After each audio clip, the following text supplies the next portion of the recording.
왜 이렇게 먹을 게 없어? 당신은 진짜 제대로 하는 게 없네. 원래 남편 박영식이 저렇게까지는 아니었습니다.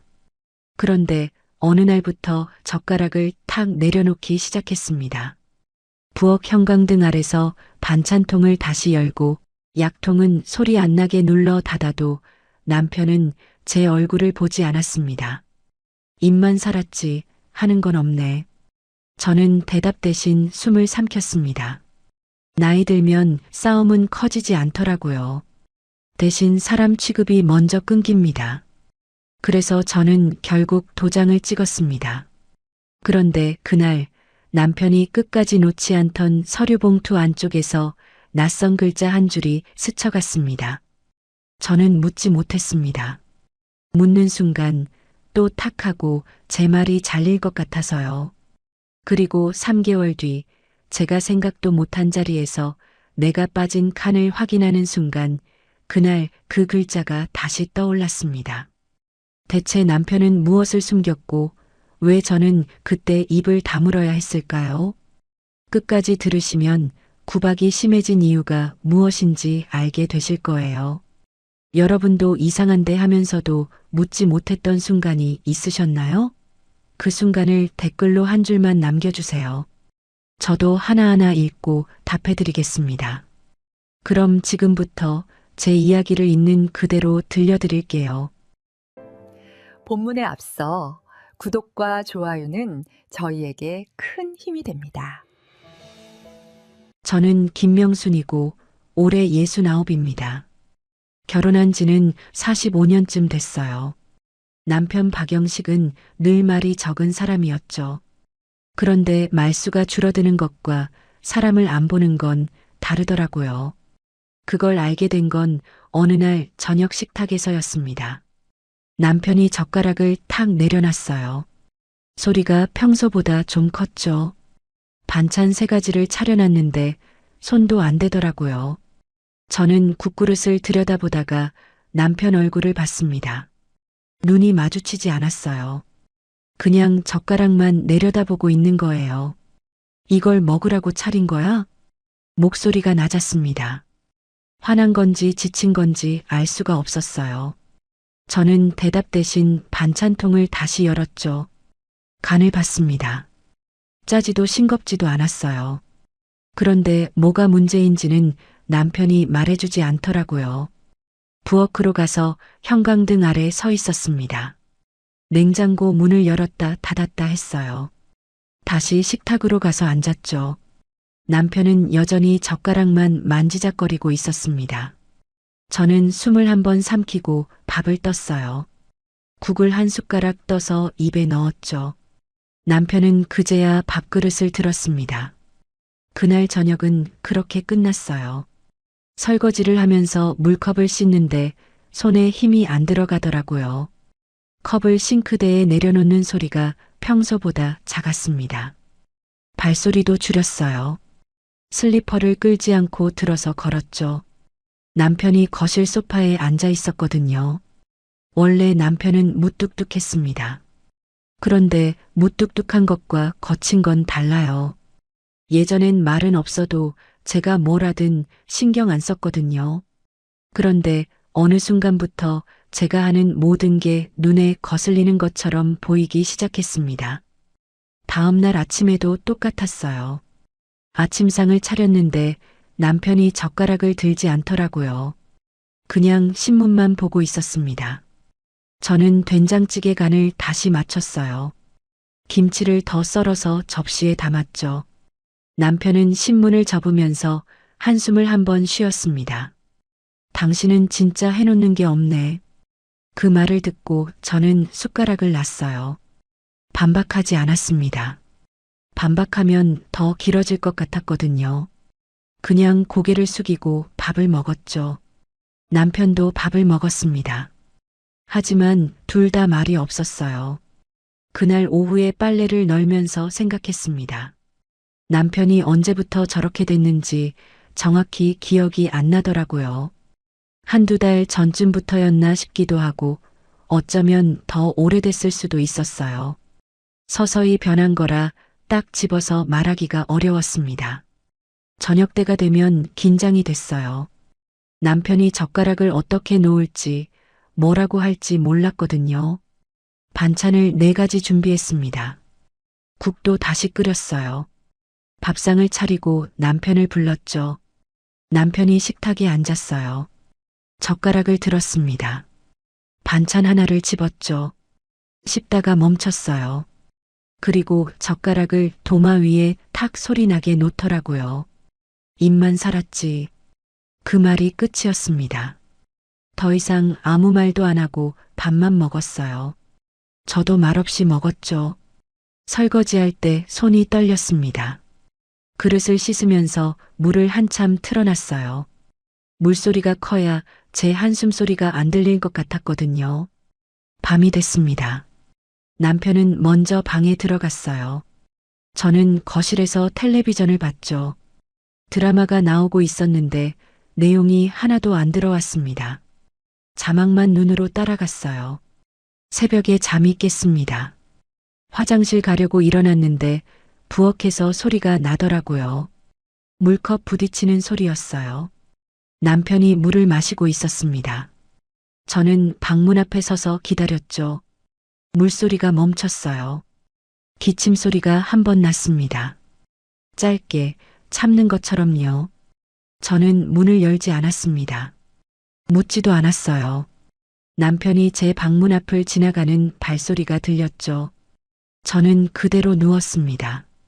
천장만 보다가 다시 잠들었어요. 다음 날도 그 다음 날도 비슷했습니다. 남편은 말을 줄였어요. 저는 물음을 줄였죠. 나이 들면 싸움은 커지지 않는다는 걸 그때 알았습니다. 대신 사람 취급이 먼저 끊기더라고요. 어느 날 저녁 남편이 또 젓가락을 내려놨어요. 이번엔 소리도 안 냈습니다. 그냥 조용히 놓고 제 얼굴을 보지 않았어요. 저는 반찬을 더 꺼내지 않았습니다. 그냥 앉아 있었죠. 왜 그러세요? 제가 물었습니다. 남편은 대답하지 않았어요. 그냥 밥만 먹었습니다. 저도 더 이상 묻지 않았죠. 물어봐야 대답이 없다는 걸 알았거든요. 설거지를 하면서 싱크대를 오래 닦았습니다.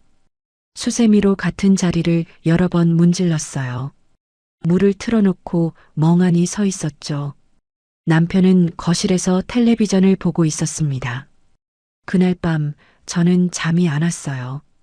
이불을 덮고 누워 있었는데 남편 숨소리만 들렸습니다. 규칙적이었어요. 저는 눈을 감았다 떴다 했죠. 시계를 봤습니다. 새벽 2시였어요. 일어나서 부엌으로 갔습니다.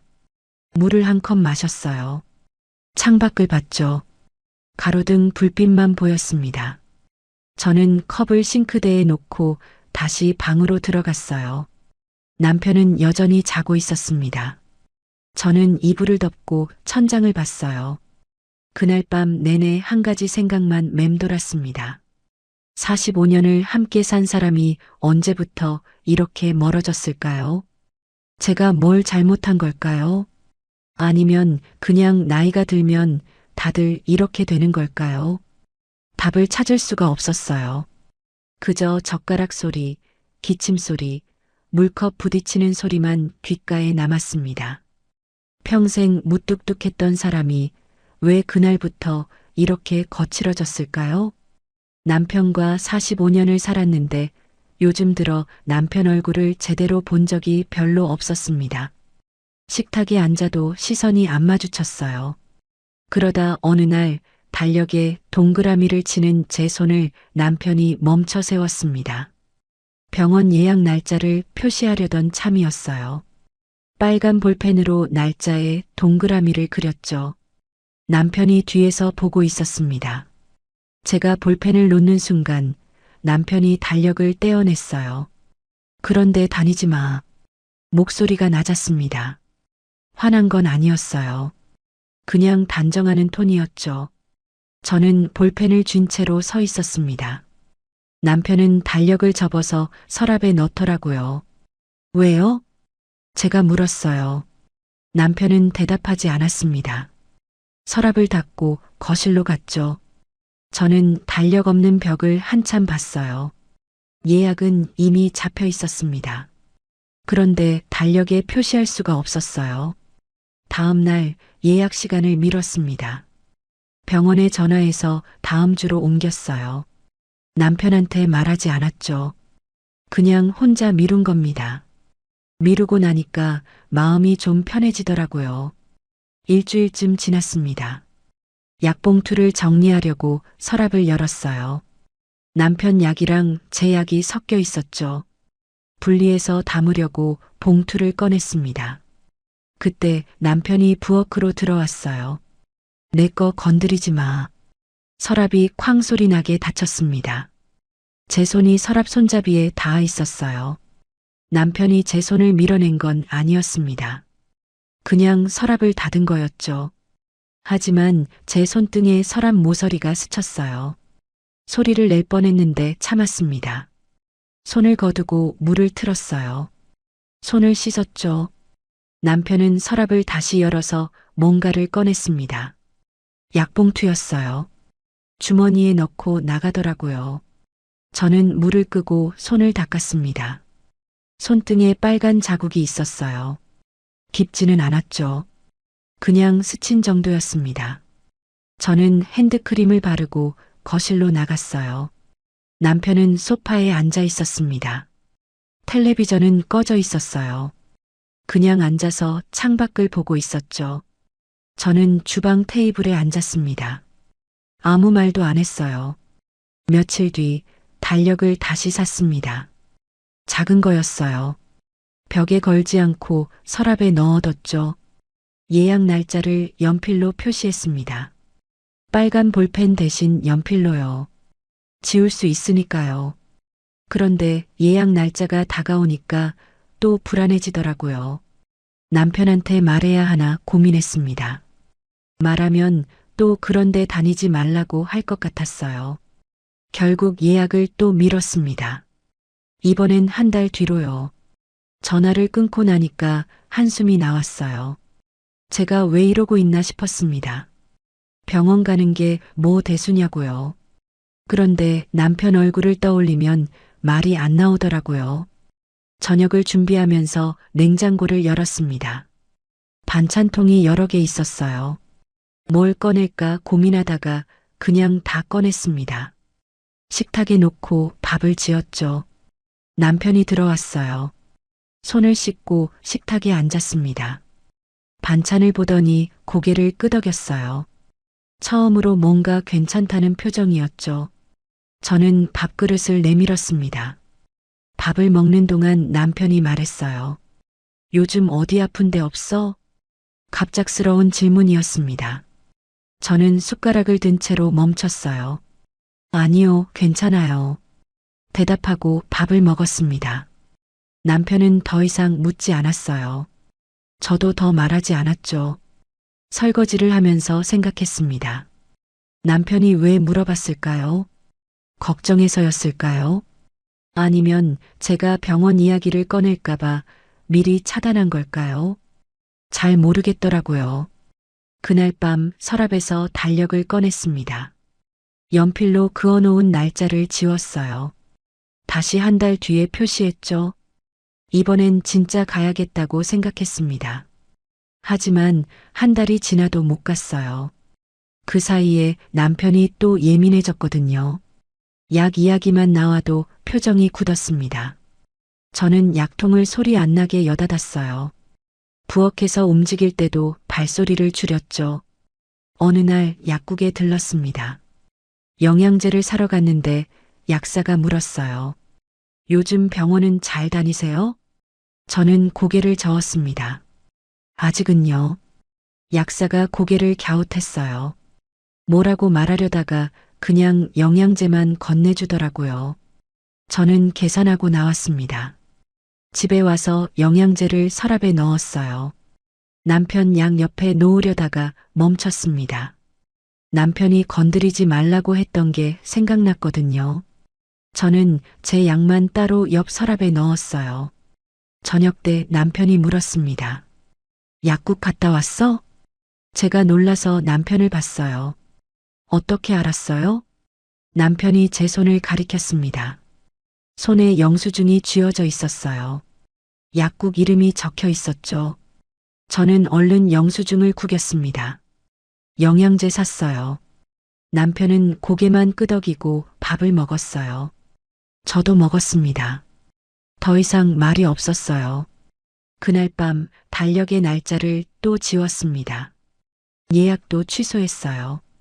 다음에 가겠다고 했죠. 언제가 다음인지는 저도 몰랐습니다. 그저 남편 눈치를 보면서 하루하루를 보내고 있었어요. 달력을 서랍에 넣으면서 문득 생각했습니다. 제가 병원에 가는 게 그렇게 큰 문제일까요? 왜 남편은 제가 건강을 챙기는 걸 막는 걸까요? 혹시 남편 자신이 어디 아픈 건 아닐까요? 그런 생각이 들자 가슴이 철렁했습니다. 새벽에 들었던 기침 소리, 물컵 소리, 약봉투를 챙기던 모습이 하나씩 떠올랐어요. 하지만 묻지 못했습니다. 묻는 순간 또 서랍이 쾅 닫힐 것 같았거든요.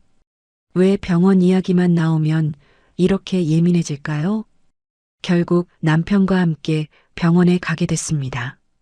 남편 건강검진 날짜가 잡혔거든요. 저도 같이 가자고 했어요. 남편이 싫다고 하지 않아서 따라갔습니다. 접수 창구 앞에 섰어요. 직원이 서류를 달라고 했습니다. 저는 가방에서 서류를 꺼냈죠. 직원한테 건네려는데 남편이 먼저 받아갔어요. 제가 할게요. 남편이 직원한테 서류를 줬습니다. 직원이 컴퓨터를 보면서 뭔가 물어봤어요. 남편이 대답했죠. 저는 옆에 서 있었습니다. 직원이 저를 봤어요. 보호자분도 같이 검진 받으세요? 제가 대답하려는데 남편이 끼어들었습니다. 우리 집사람 말 길어요. 직원이 잠깐 멈칫했어요. 저도 입을 다물었습니다.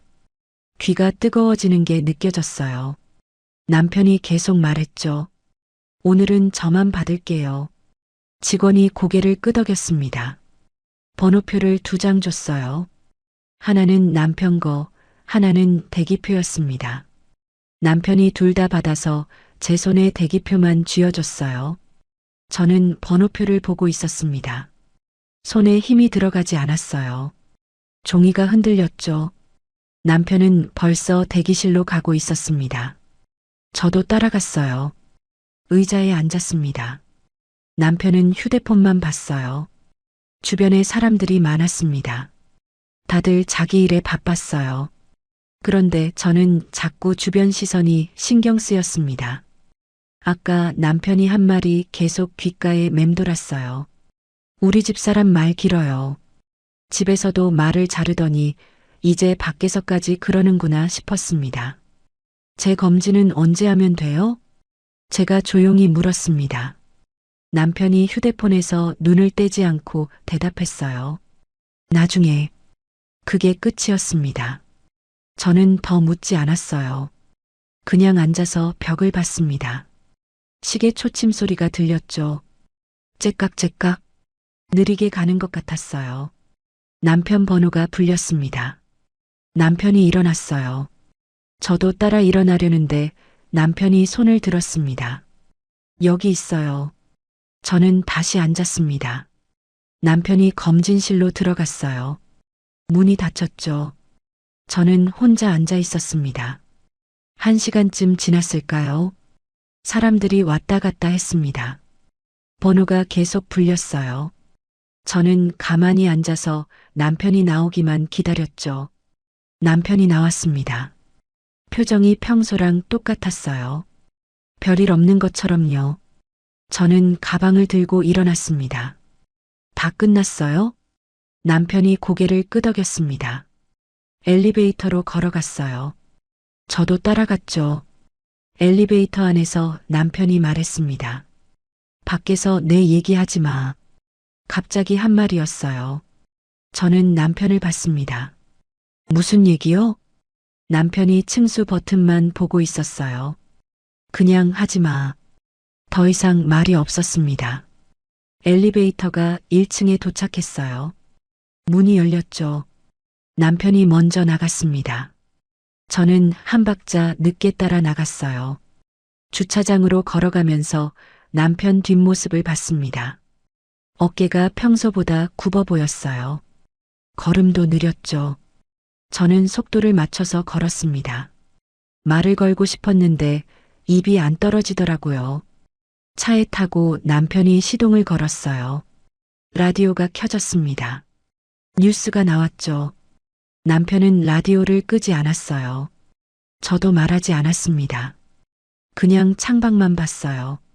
집에 도착해서 현관문을 열었습니다. 신발을 벗고 들어갔어요. 남편은 바로 방으로 갔습니다. 문을 닫았죠. 저는 거실에 서 있었습니다. 소파에 앉았어요. 가방을 내려놨습니다. 오늘 하루가 길게 느껴졌어요. 아침에 나가서 병원 갔다가 이제 돌아온 건데 일주일은 지난 것 같았죠. 우리 집 사람 말 길어요. 그 말이 자꾸 생각났습니다. 제 말이 정말 긴가요? 아니면 남편이 제 말을 듣기 싫은 걸까요? 집에서도 말을 자르고 밖에서도 말을 자르고 이제 저는 어디서 말을 해야 할까요? 저녁을 준비해야 했습니다. 부엌으로 가서 냉장고를 열었어요. 반찬을 꺼내서 데웠습니다. 밥을 지었죠. 국은 어제 끓인 걸 다시 끓였어요. 식탁을 차리고 남편을 불렀습니다. 남편이 나와서 앉았어요. 밥을 먹었습니다. 저도 먹었죠. 둘 다 말이 없었어요. 숟가락 소리만 났습니다. 오늘 검진 결과 언제 나와요? 제가 조심스럽게 물었습니다. 남편이 채널을 돌렸어요. 일주일 뒤래요. 그게 다였습니다. 저는 더 묻지 않았어요. 물어봤자 대답이 짧을 게 뻔했거든요. 설거지를 하면서 창밖을 봤습니다. 해가 지고 있었어요. 하늘이 주황색으로 물들어 있었죠. 예쁜 노을이었습니다. 하지만 마음은 답답했어요. 거실로 나왔는데 남편이 텔레비전을 보고 있었습니다. 드라마였어요. 저는 옆에 앉지 않았습니다. 그냥 부엌 테이블에 앉아 있었어요. 밤이 됐습니다. 남편이 먼저 방에 들어갔어요. 저는 거실에 남아 있었습니다. 텔레비전을 끄고 불도 껐어요. 어두운 거실에 혼자 앉아 있었죠. 오늘 병원에서 있었던 일이 자꾸 떠올랐습니다. 접수 창구 앞에서 남편이 제 말을 끊었던 순간, 엘리베이터 안에서 밖에서 내 얘기하지 말라고 했던 순간, 집에서만 그러는 게 아니었어요. 밖에서도 저를 끊어내고 있었습니다. 왜일까요? 제가 뭘 잘못한 걸까요? 말을 줄여야 하나요? 아니면 아예 하지 말아야 하나요? 일어나서 방으로 갔습니다. 남편은 벌써 자고 있었어요. 저는 조용히 이불을 덮고 누웠습니다. 천장을 봤어요. 어둠 속에서 아무것도 보이지 않았습니다. 왜 집 밖에서까지 저를 끊어냈을까요? 그 질문에 대한 답은 일주일 뒤에 왔습니다.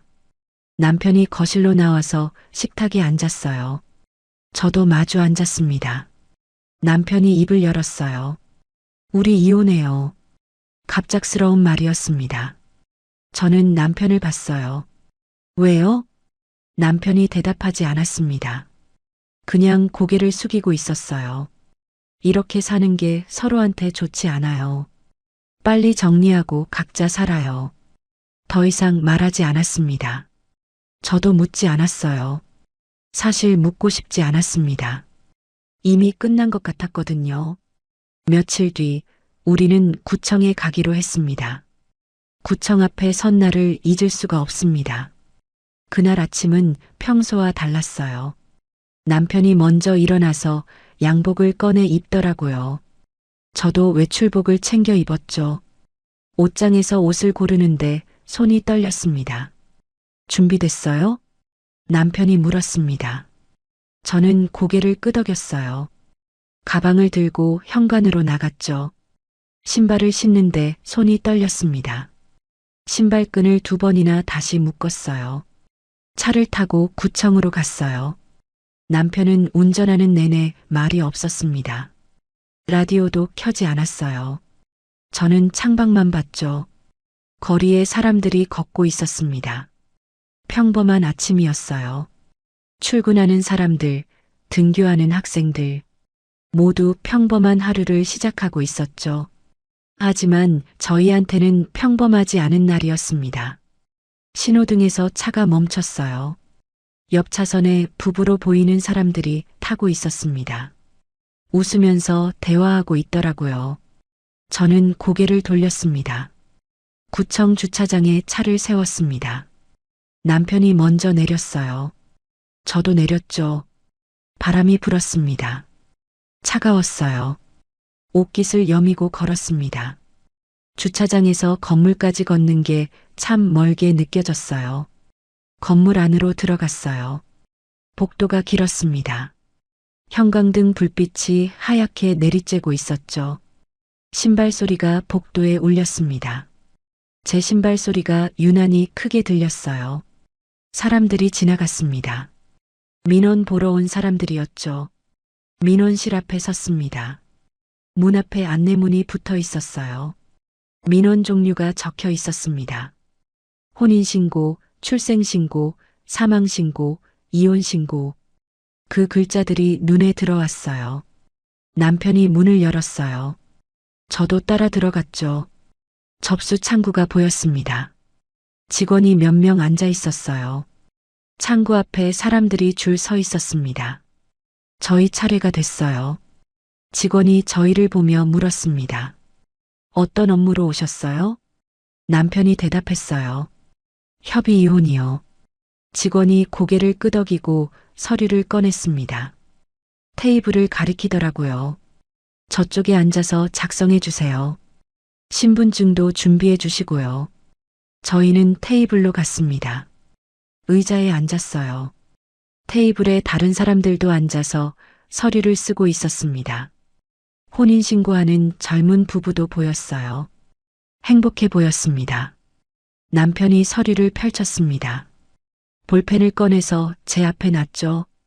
저는 서류를 내려다봤어요. 서류를 보는데 글자가 잘 안 들어왔습니다. 이름 쓰는 칸, 주민등록번호 칸, 날짜 칸이 보였어요. 혼인 날짜를 적는 칸도 있었습니다. 45년 전 날짜가 떠올랐어요. 제 손으로 볼펜을 들었죠. 무거웠습니다. 이름을 썼어요. 김명순. 글씨가 평소보다 떨렸습니다. 주민등록번호를 썼습니다. 날짜를 적었죠. 손이 계속 떨렸습니다. 글씨가 삐뚤빼뚤했어요. 남편도 자기 칸을 채우고 있었습니다. 볼펜 소리만 났어요. 극적거리는 소리요. 그 소리가 유난히 크게 들렸습니다. 주변이 조용했거든요. 남편이 서류를 다 쓰고 일어서려는데 제가 물었습니다. 정말 이렇게 하는 게 맞아요? 남편이 잠깐 멈췄어요. 저를 봤습니다. 이혼은 빨리 끝내자. 서로 힘들잖아요. 그 말에 저는 더 이상 묻지 못했습니다. 남편이 이상하리만큼 서둘렀거든요. 서류 작성이 끝났어요. 남편이 서류를 들고 일어났습니다. 저도 따라 일어났죠. 접수 창구로 갔어요. 다시 줄을 섰습니다. 앞에 있던 사람들이 업무를 보고 있었어요. 한 사람씩 창구로 가서 서류를 내고 도장을 찍었습니다. 저희 차례가 다가왔어요. 직원이 서류를 받아서 확인했습니다. 컴퓨터에 뭔가 입력하더라고요. 키보드 소리가 딱딱딱 났어요. 타자 치는 소리가 들렸습니다. 그러고 나서 도장을 꺼냈습니다. 여기 도장 찍어주세요. 인주를 펴놓고 도장을 건넸어요. 빨간 인주 냄새가 났습니다. 코를 찌르는 냄새였어요. 어지러웠습니다. 숨을 크게 들이쉬었어요. 남편이 먼저 도장을 찍었어요. 쿵 소리가 났습니다. 서류에 빨간 도장이 찍혔죠. 선명했어요. 남편 이름 옆에 빨간 도장이 찍혀 있었습니다. 제 차례였습니다. 도장을 받아들었어요. 손이 떨려서 인주에 제대로 찍히지 않았습니다. 한 번 더 찍었어요. 서류 위에 내려놨습니다. 쿵! 소리가 났어요. 제 이름 옆에 빨간 도장이 찍혔습니다. 제 손은 떨리는데 남편은 담담했습니다. 표정 변화가 없었어요. 그냥 서류만 보고 있었습니다. 마치 다른 사람 일을 보는 것처럼요. 감정이 느껴지지 않았어요. 직원이 서류를 정리했어요. 파일에 끼워 넣더라고요. 컴퓨터에 뭔가 더 입력했습니다. 접수 완료됐습니다. 이혼신고 증명서는 일주일 뒤에 나와요. 우편으로 보내드릴게요. 저희는 고개를 끄덕였습니다. 민원실을 나왔어요. 복도를 걸어 나오는데 남편이 서류 봉투를 들고 있더라고요. 하얀 봉투였습니다. 언제 챙긴 건지 모르겠었어요. 아까는 못 봤거든요. 어디서 가져온 걸까요? 그게 뭐예요? 제가 물었습니다. 남편이 봉투를 손에 꼭 쥐었어요. 서류요. 더 자세히 말해주지 않았습니다. 저는 봉투를 보려고 고개를 숙였죠. 남편이 봉투를 살짝 돌렸어요. 제가 못 보게요. 몸으로 가렸습니다. 무슨 서류인데요? 다시 물었습니다. 남편이 걸음을 멈추지 않고 대답했어요. 나중에 얘기해요. 출구로 나갔습니다. 밖으로 나오니 햇빛이 눈부셨어요. 눈을 가렸습니다. 주차장으로 걸어가면서도 남편은 봉투를 놓지 않았습니다. 계속 손에 쥐고 있었어요. 꽉 쥐고 있었습니다. 차에 타서도 봉투를 무릎 위에 놨죠. 안 놓으려고 하는 것 같았어요. 시동을 걸고 출발했습니다. 저는 옆에서 봉투를 힐끗힐끗 봤어요. 하얀 봉투였습니다. 뭔가 들어있는 것 같았어요. 두툼했거든요. 종이가 여러 장 들어있는 것 같았습니다. 신호등에서 차가 멈췄습니다. 남편이 봉투를 조수석 발밑에 내려놨어요. 제 발 옆이었죠. 저는 봉투를 내려다봤습니다. 가까이 있었어요. 손만 뻗으면 닿을 거리였습니다. 신호가 바뀌고 차가 다시 출발했어요. 봉투가 살짝 움직였습니다. 안에서 종이 바스락거리는 소리가 났어요. 저는 봉투를 집어들고 싶었습니다. 하지만 참았어요. 남편이 싫어할 게 뻔했거든요. 다음 신호등에서 또 차가 멈췄습니다. 저는 몸을 숙여서 봉투를 봤어요. 봉투 입구가 완전히 닫혀 있지 않았습니다. 살짝 열려 있었어요. 접착 부분이 잘 안 붙어 있었나 봐요. 안쪽이 보였습니다. 종이가 여러 장 들어 있었어요. 그중 하나에 글자가 보이더라고요. 정확히 뭔지는 몰랐습니다. 하지만 예약이라는 글자가 스친 것 같았어요. 확실하진 않았습니다. 순간적으로 본 거라서요. 신호가 바뀌었습니다. 차가 출발했어요. 저는 다시 앞을 봤습니다. 남편은 운전에만 집중하고 있었어요. 제가 봉투를 본 걸 모르는 것 같았습니다. 집에 도착했습니다. 남편이 먼저 내려서 봉투를 집어들었어요. 저보다 빨랐습니다. 재빨리 챙겼어요. 현관으로 들어가더라고요. 저도 차에서 내렸습니다.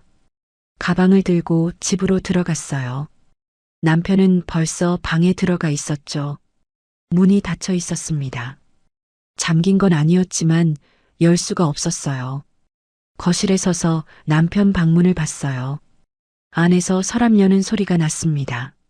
남편이 봉투를 어딘가에 넣는 것 같았어요. 서랍을 닫는 소리가 들렸습니다. 저는 부엌으로 갔습니다. 물을 한 컵 마셨어요. 창밖을 봤죠. 하늘이 흐렸습니다. 비가 올 것 같았어요. 먹구름이 끼어 있었습니다. 점심을 준비해야 했습니다. 냉장고를 열었어요. 반찬을 꺼냈죠. 밥을 지었습니다. 국을 끓였어요. 자동으로 움직이는 것 같았습니다. 남편을 불렀습니다. 나와서 식탁에 앉았어요. 밥을 먹었죠. 저도 먹었습니다. 말이 없었어요. 숟가락 소리만 났습니다. 서류 봉투에 뭐가 들어 있었어요? 제가 다시 물었습니다. 남편이 숟가락을 놓았어요. 저를 봤습니다. 그냥 서류라니까요. 중요한 거 아니에요. 또 똑같은 대답이었습니다. 중요하지 않으면 왜 그렇게 숨기는 걸까요? 저는 더 묻지 않았어요. 물어봐야 대답이 없다는 걸 알았거든요. 식사가 끝나고 설거지를 했습니다. 그릇을 씻으면서 생각했어요. 봉투 안에 대체 뭐가 있었을까요? 왜 그렇게 숨기는 걸까요? 예약이라는 글자는 뭘 의미하는 걸까요? 그리고 왜 이혼을 그렇게 서둘렀을까요? 오후에 빨래를 널었습니다. 남편은 방에 있었어요. 나오지 않았죠. 저는 거실에서 텔레비전을 봤습니다. 내용이 들어오지 않았어요. 그냥 화면만 보고 있었습니다. 저녁 때가 됐습니다. 저녁을 준비하면서 또 남편을 불렀어요. 나와서 밥을 먹었습니다. 여전히 말이 없었죠. 이제 식사 시간이 참 조용해졌습니다. 밤이 됐습니다. 남편이 먼저 방에 들어갔어요. 저는 거실에 남아 있었습니다. 텔레비전을 끄고 앉아 있었어요. 어두운 거실에 혼자 앉아 있었습니다. 그날 구청에서 본 봉투가 자꾸 생각났습니다. 남편이 왜 그렇게 꽁꽁 숨겼을까요? 제가 닿으려고 하면 봉투를 돌렸던 그 순간이 계속 떠올랐어요. 몸으로 가렸던 모습도요. 그리고 이혼을 서둘렀던 모습도요. 새벽에 잠이 깼습니다. 목이 말라서 부엌으로 갔어요. 물을 마시다가 남편 방문을 받습니다. 불이 꺼져 있었어요. 자고 있는 것 같았습니다. 거실로 돌아와서 소파에 앉았습니다. 그때 문득 생각났어요. 신호등에서 차가 멈췄을 때 봉투가 살짝 열려 있었던 것 말입니다. 봉투 안쪽에서 뭔가 글자가 스쳤던 기억이 났습니다. 정확히 뭐였는지는 몰랐어요. 그냥 한글 두세 글자였던 것 같았죠. 예약이었을까요? 아니면 다른 단어였을까요? 잘 기억이 안 났습니다. 하지만 분명 뭔가 있었어요. 저는 묻지 못했습니다. 묻는 순간 또 탁하고 제 말이 잘릴 것 같았거든요. 남편이 우리 집 사람 말 길어요라고 했던 게 자꾸 떠올랐습니다. 병원에서 제 말을 끊었던 그 순간이요. 소파에 앉아서 천장을 봤어요. 형광등이 꺼져 있어서 어두웠습니다. 창밖 가로등 불빛만 희미하게 들어왔죠. 다음 날 아침이 됐습니다. 일어나서 아침을 준비했어요. 남편도 일어났습니다. 세수하고 나와서 식탁에 앉았어요. 오늘 뭐 하실 거예요? 제가 물었습니다. 남편이 밥을 먹으면서 대답했어요. 집에 있을게요. 저도 고개를 끄덕였어요. 밥을 먹었습니다. 그날 하루도 평소처럼 지나갔습니다. 남편은 방에 있었어요. 저는 집안일을 했죠. 청소하고 빨래하고 밥 짓고 그렇게 하루가 갔습니다. 하지만 마음 한구석에는 계속 그 봉투가 걸려 있었어요. 대체 안에 뭐가 들어 있었을까요? 그날 숨긴 건 대체 무엇이었을까요? 이혼하고 석 달이 지났습니다. 혼자 사는 게 익숙해질 만도 한데 아직은 어색했어요. 아침에 일어나면 옆자리를 보게 되더라고요. 아무도 없었죠. 빈자리만 있었습니다. 베개가 하나만 있는 게 이상했어요. 남편은 집을 나갔습니다. 짐을 챙겨서 어디론가 갔어요. 어디로 갔는지 말하지 않았습니다. 저도 묻지 않았죠. 주소만 받았어요. 나중에 연락할 일이 있을까 봐요. 혼자 있으니 집이 넓게 느껴졌습니다. 방 2개에 거실 하나. 예전엔 딱 맞는 크기였는데 이젠 텅 빈 것 같았어요. 발소리가 울렸습니다. 움직일 때마다 소리가 났어요. 식사 시간이 참 조용했습니다. 혼자 밥을 먹으니 맛이 없었어요. 반찬을 해도 남았습니다. 혼자 먹기엔 많았거든요. 냉장고에 반찬이 쌓여갔어요. 어느 날 오후 휴대폰이 울렸습니다. 모르는 번호였어요. 받지 않았죠. 부재중 전화로 남았습니다. 누굴까 싶었는데 다시 전화가 오지 않아서 그냥 넘어갔어요. 다음 날 또 같은 번호에서 전화가 왔어요. 이번에도 안 받았습니다. 누군지 몰랐거든요. 스팸일 거라고 생각했어요. 요즘 스팸 전화가 많잖아요. 일주일 사이에 그 번호에서 5번 전화가 왔습니다. 저는 한 번도 받지 않았어요. 부재중 전화만 쌓여갔죠. 화면을 볼 때마다 그 번호가 보였습니다. 같은 번호가 계속 반복됐어요. 어느 날 문자가 왔습니다. 같은 번호에서요. 전화 좀 받아주세요. 중요한 일입니다. 누구인지 밝히지 않았어요. 이름도 소속도 없었습니다. 저는 문자를 읽고 지웠어요. 그냥 모르는 사람이겠거니 했죠. 그런데 며칠 뒤 또 문자가 왔습니다. 보호자분 연락이 필요합니다. 박영식 씨 관련입니다. 보호자라는 단어에 가슴이 철렁했어요. 박영식? 남편 이름이었습니다. 혹시 남편한테 무슨 일이 생긴 걸까요? 하지만 저는 이미 보호자가 아니었어요. 이혼했으니까요. 법적으로는 남이었습니다. 남편한테 전화했습니다. 몇 번을 울려도 안 받더라고요. 한참을 기다렸는데 나중에 문자가 왔어요. 나중에요. 그게 전부였습니다. 저는 휴대폰을 내려놨어요. 불안했습니다. 다음 날 아침 또 그 번호에서 전화가 왔습니다. 이번엔 받았어요. 여보세요? 상대방이 잠깐 멈칫하더니 물었습니다. 박영식 씨 보호자분이세요? 순간 할 말을 잃었어요. 목이 막혔습니다. 저는 전 보호자가 아닌데요.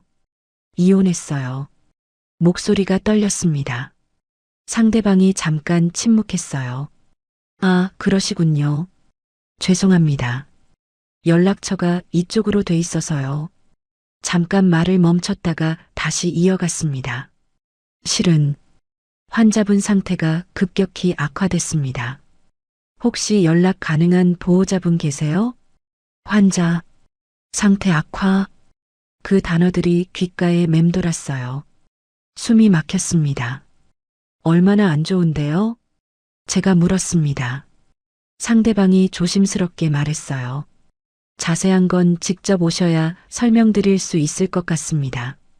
전화를 끊었습니다. 손이 떨렸어요. 소파에 앉았죠. 심장이 빠르게 뛰었습니다. 남편한테 다시 전화했습니다. 이번에도 안 받았어요. 문자를 보냈습니다. 병원에서 연락 왔어요. 상태가 안 좋다는데 무슨 일이에요? 답장이 오지 않았습니다. 1시간을 기다렸어요. 2시간을 기다렸죠. 밤이 돼도 답이 없었습니다. 다음 날 남편 집에 가봐야겠다고 생각했습니다. 어디 사는지는 알고 있었어요. 이혼할 때 주소를 받아뒀거든요. 버스를 타고 갔습니다. 1시간쯤 걸렸어요. 낯선 동네였습니다. 아파트 단지가 보였죠. 현관 비밀번호를 눌렀습니다. 남편이 알려준 번호였어요. 문이 열렸죠. 들어가려다가 발이 멈췄습니다. 제가 여기 와도 되는 걸까요? 이미 남이 된 사람인데요. 망설이다가 돌아섰어요. 현관문이 닫혔습니다. 버스 정류장으로 걸어갔습니다. 벤치에 앉아서 한참을 있었어요. 버스가 2대 지나갔습니다. 저는 타지 않았어요. 결국 다시 아파트로 갔습니다. 이번엔 현관문을 열고 들어갔어요. 엘리베이터를 탔죠. 6층으로 올라갔습니다. 남편 집 앞에 섰어요. 초인종을 눌렀습니다. 딩동 소리가 났어요. 안에서 발소리가 나지 않았습니다. 다시 한번 눌렀어요. 여전히 대답이 없었습니다. 남편이 없는 것 같았어요.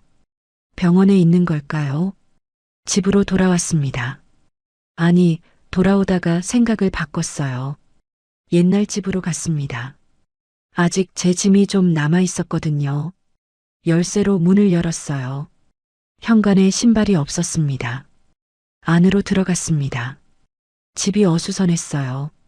설거지가 안 된 그릇이 싱크대에 쌓여 있었습니다.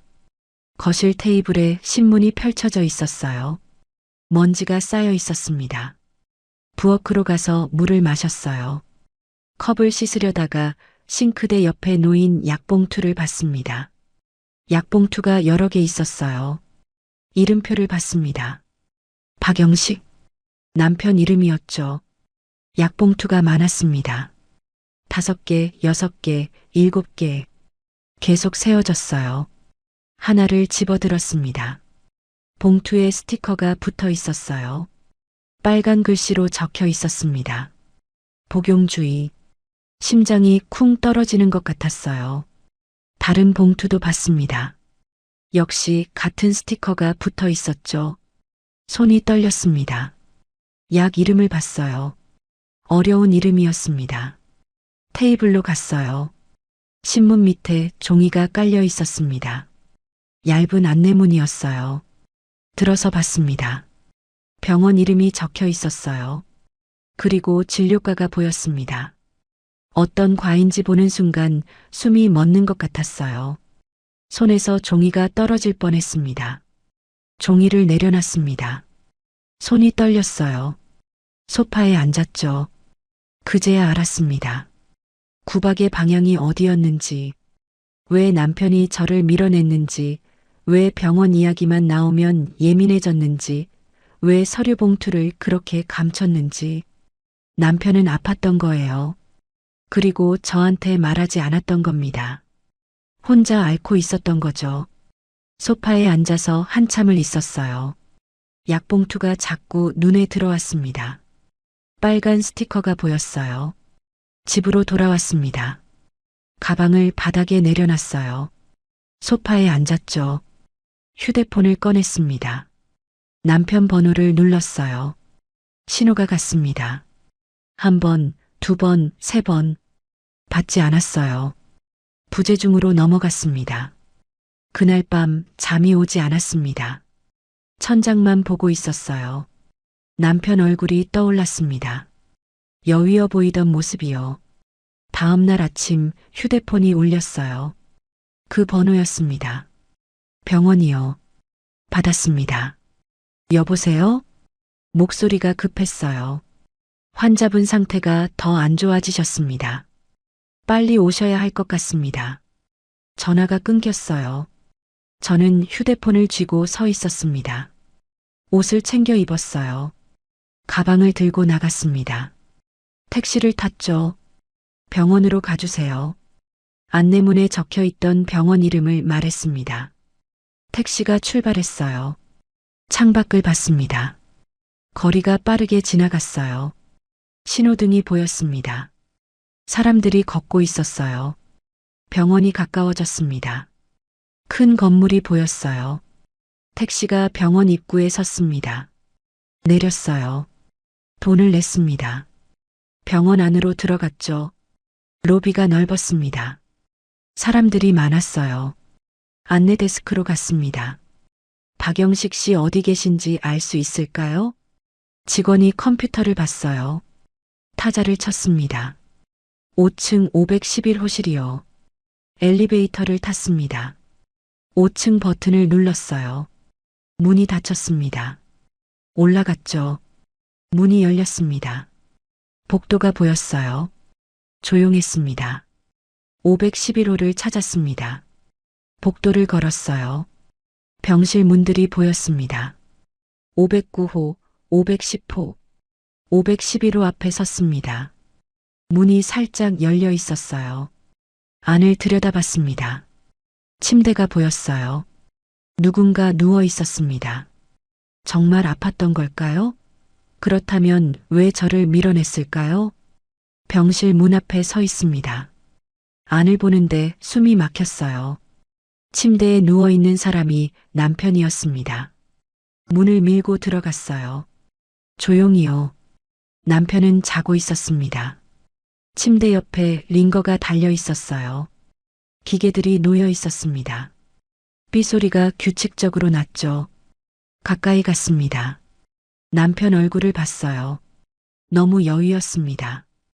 뺨이 푹 꺼졌어요. 얼굴색이 누렇게 변해 있었습니다. 입술이 바짝 말라 있었어요. 이게 45년을 함께 산 사람 맞나요? 석 달 전만 해도 이렇지 않았는데요. 침대 옆 의자에 앉았습니다. 남편을 보고 있었어요. 가슴이 아팠습니다. 얼마나 있었을까요? 문이 열렸어요. 간호사가 들어왔습니다. 저를 보더니 눈이 커졌어요. 보호자분이세요? 저는 대답하지 못했습니다. 보호자. 그 단어가 묵직했어요. 저는 말이 나오지 않았습니다. 간호사가 차트를 보더라고요. 보호자분 연락이 안 돼서 걱정했어요.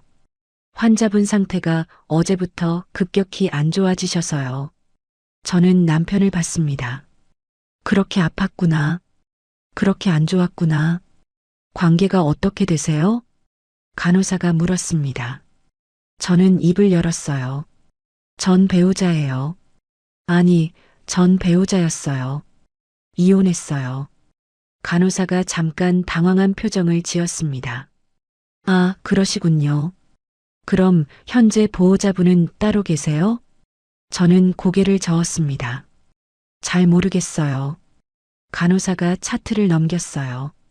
뭔가를 보더니 고개를 갸웃했습니다. 보호자 등록이 안 돼 있네요.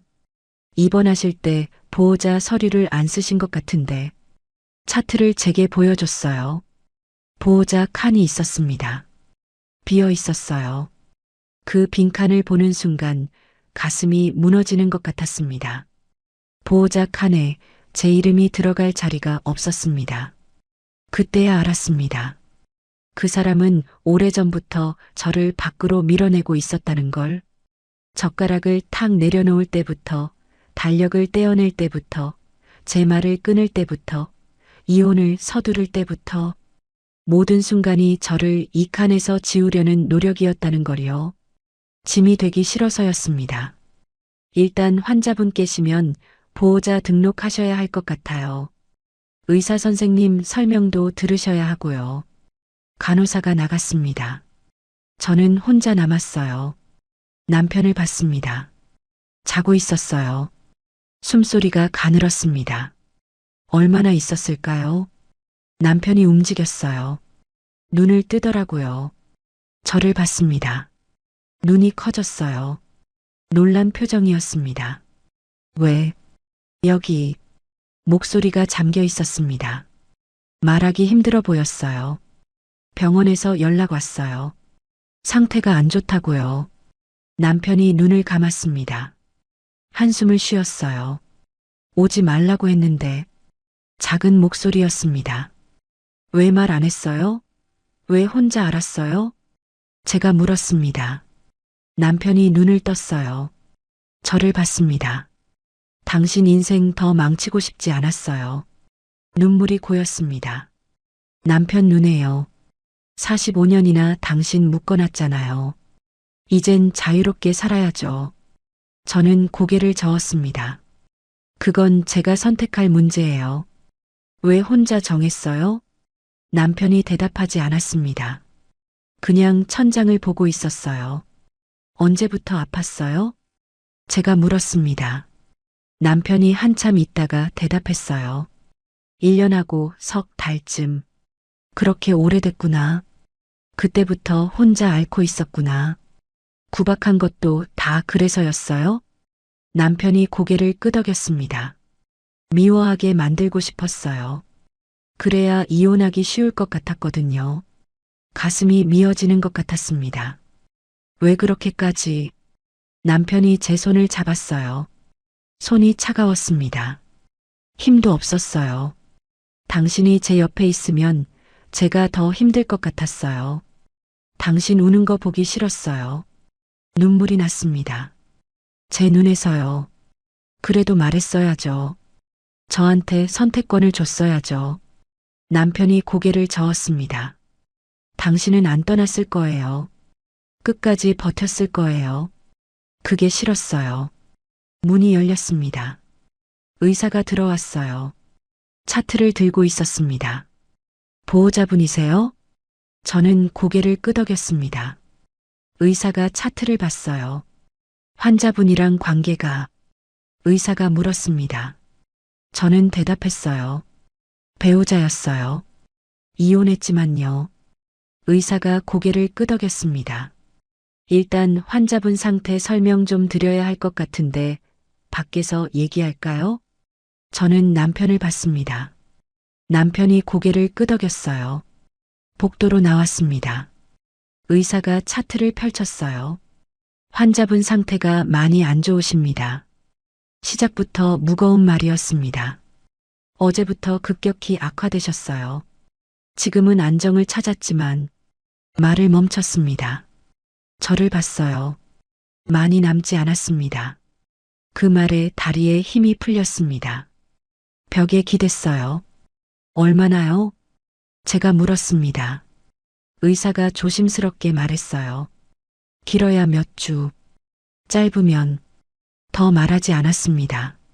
알 수 있었어요. 본인분은 아세요? 제가 물었습니다. 의사가 고개를 끄덕였어요. 처음 진단받으실 때부터 다 알고 계셨어요. 적극적인 치료를 거부하셨고요.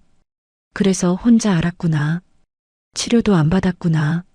지금이라도 치료하면. 제가 물었습니다. 의사가 고개를 저었어요. 이미 많이 진행됐습니다. 지금은 통증 관리만 하는 중이에요. 병실로 돌아갔습니다. 남편은 창밖을 보고 있었어요. 의자에 앉았습니다. 남편이 저를 봤어요. 들었어요? 제가 고개를 끄덕였습니다. 남편이 작게 웃었어요. 이제 알았죠. 왜 제가 그랬는지. 저는 눈물을 닦았습니다. 그래도 말했어야 했어요. 남편이 제 손을 잡았습니다. 힘없이요. 미안해요. 정말 미안해요. 저는 고개를 저었습니다. 미안하다는 말 듣고 싶지 않아요. 남편이 잠깐 침묵했어요. 그러고 나서 말했습니다. 그럼 뭐라고 하면 돼요? 저는 대답하지 못했습니다. 뭐라고 해야 할지 몰랐거든요. 창밖을 봤습니다. 해가 지고 있었어요. 하늘이 붉게 물들어 있었습니다. 당신과 45년 살았어요. 남편이 말했습니다. 행복했어요. 힘들 때도 있었지만 대부분은 좋았어요. 저는 남편을 봤습니다. 저도요. 남편이 웃었습니다. 작게요. 나한테 너무 오래 묶여 있었죠. 저는 고개를 저었습니다. 묶인 게 아니었어요. 남편이 제 손을 꽉 쥐었습니다. 힘이 없었지만요. 미안하다. 고마웠다. 그 말에 눈물이 났습니다. 참을 수가 없었어요. 남편도 눈물을 흘렸습니다. 조용히요. 둘 다 말이 없었습니다. 그냥 손을 잡고 있었어요. 창밖을 봤습니다. 해가 완전히 졌어요. 어두워졌습니다. 간호사가 들어왔습니다. 링거를 확인했어요. 기계를 체크했습니다. 나갔어요. 남편이 눈을 감았습니다. 숨소리가 규칙적이었어요. 잠든 것 같았습니다. 저는 그대로 앉아 있었습니다. 남편 손을 잡은 채로요. 밤이 깊어갔습니다. 병실이 조용했어요. 기계 소리만 났습니다. 삐, 삐, 삐. 그 소리를 들으면서 생각했습니다. 45년이 길다면 길고 짧다면 짧은 시간이었어요. 그 시간 동안 우리는 많은 걸 함께 했습니다. 기쁜 일도 슬픈 일도 평범한 일도. 그리고 이제 끝이 보였습니다. 남편이 저를 밀어냈던 이유를 알았어요. 저를 자유롭게 하려고 했던 거죠. 하지만 저는 자유를 원하지 않았습니다. 그냥 함께 있고 싶었어요. 남편 손이 따뜻해지는 것 같았습니다. 제 손으로 감싸줘서요. 새벽이 됐습니다. 창밖이 밝아지기 시작했어요. 새로운 날이 오고 있었습니다. 남편이 눈을 떴습니다. 저를 봤어요. 아직 있었어요? 제가 고개를 끄덕였습니다. 여기 있을게요. 남편이 웃었습니다. 편안한 얼굴이었어요. 고마워요. 저는 대답하지 않았습니다. 그냥 손을 잡고 있었어요. 간호사가 들어와서 체온을 쟀습니다. 혈압을 쟀어요. 차트에 뭔가 적었습니다. 아침 드실 거예요? 간호사가 물었습니다. 저는 고개를 저었어요. 괜찮아요. 간호사가 나갔습니다. 다시 둘만 남았어요. 배고프면 나가서 먹어요. 남편이 말했습니다. 저는 고개를 저었어요. 안 배고파요.